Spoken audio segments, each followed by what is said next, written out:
در دانشگاه دولتی خوجند به نام اکادمیک باباجان غفروف بخشیده به 80 سالگی اعلاچه معارف خلقی ریسپوبلیک سوویتی سوسیالیستی تاجیکستان نامزد علم‌های تاریخ دوسنت عبدالمنان اولیموف کنفرانس علمی نظریوی تحت عنوان استاد عالم و سیاستشناس برگزار گردید. رکتور دانشگاه مذکور ایوب عثمانزاده صاحب جشن را با این سنه مبارکباد نموده سهم عبدالمنان اولیموف را در تربیت کادرهای بلند اختصاص نظرش ارزیابی نمود.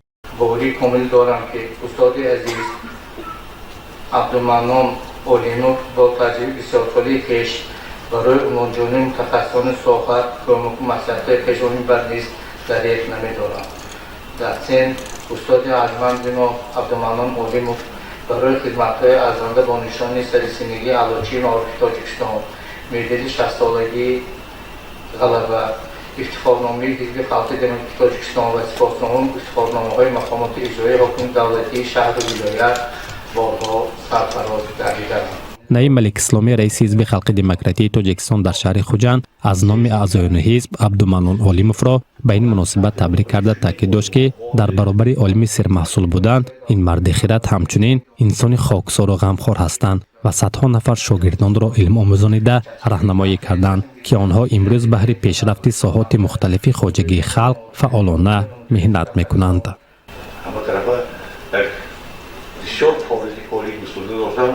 و تعلیم و تربیت نمودنی کادر آینده سیاستمدارای آینده و فرزندانی که امروز به خلق و وطن خود سعی تلاش میکنند تربیت نمودن و من افتخار میکنم که من شاگرد استاد اولیموف عبدالمنان عبداللهی هستم.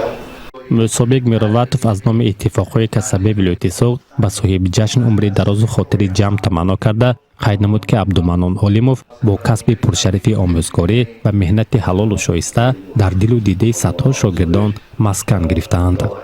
استاد بزرگ ما، استاد زندگی ما که استاد اولیموف عبدالمنان عبداللهی یکی از شخصیت‌های هستند که بسیار برای تیار کردن متخصصان، برای تیار کردن شاگردان خدمت‌های باسازا کردند. ما افتخار از آن داریم که با چنین استاد کار و فعالیت می‌بریم و همراه این استاد زندگانی می‌کنیم. معاون سردار ریاستی معارف ولایت سوخت سیفالله رحمتوف نامه شادباشی جمعیت 50,000 نفره آموزگاران ولایت را به صاحب جشن رسانیده ذکر کرد که شاگردان استاد امروز نه تنها در مقیاس ولایت بلکه بیرون از جمهوری نیز کار و فعالیت نموده ایستادند که این برای هر یک نفر استاد البته مایه افتخار است.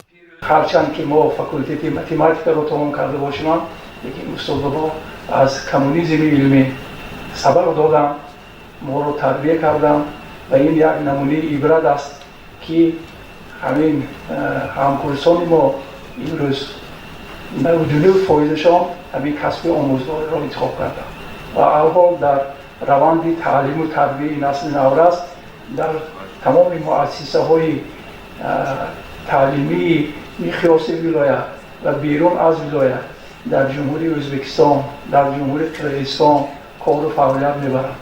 در جریان کنفرانس عالمان و محققان و شاگردان و پیوندان عبدالمنان اولیموف برآمد نموده درباره خدمت و خصلت‌های این عالم نامور سخن گفتند. طوری که قید گردید عبدالمنان اولیموف 16 ایون سال 1942 در شهر خوجند تولد شده پس از ختم دانشگاه دولتی مسکو به نام لمناسوف در وظیفه‌های گوناگون حزب و جمعیتی و مؤسسه‌های عالی کشور کار کرده است. سال 1976 رساله نامزدیش را حمایت کرده تا سال 2009 یعنی تا به نفقه برآمدن به فعالیت علمی و پداگوژی و تعلیم و تدریس دانشجویان مشغول شده است. اصلا میگویم که علم این زرگری است، نالگری نیست.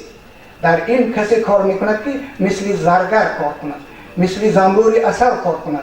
انا همین آثار استاد را خوانده هرچند که این رساله سالهای پیش نوشته شده باشد هم امروز ارزش خودش را گم نکرده. چنین انسان‌ها در تشکل و رشد جامعه، محیط اطراف و تربیت نسل نورس مقام و نقش حل کننده دارد.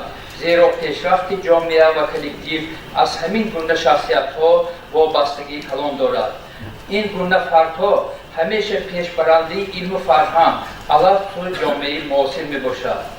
برای فعالیت چویانش عبدالمنان علیموف سال 1991 با عنوان علوچه معارف خلق ریسپوبلیک سوویتی سوسیالیستی تاجیکستان سرفراز گردیده است. دانش قوی، علم دوستی، نوآوری و سختگیری و سرتربیتش را به حساب گرفته او را با دهها افتخارنامه و سپاسنامه قدردانی نمودند. چنانکه که در آخر کنفرانس بیان گشت کار و فعالیت این علمی پرمحصول نمونه عبرت و شایسته پیروی برای امروزیان است. گزارش افضل بوسلیف، روشن طاهرов، آزیا.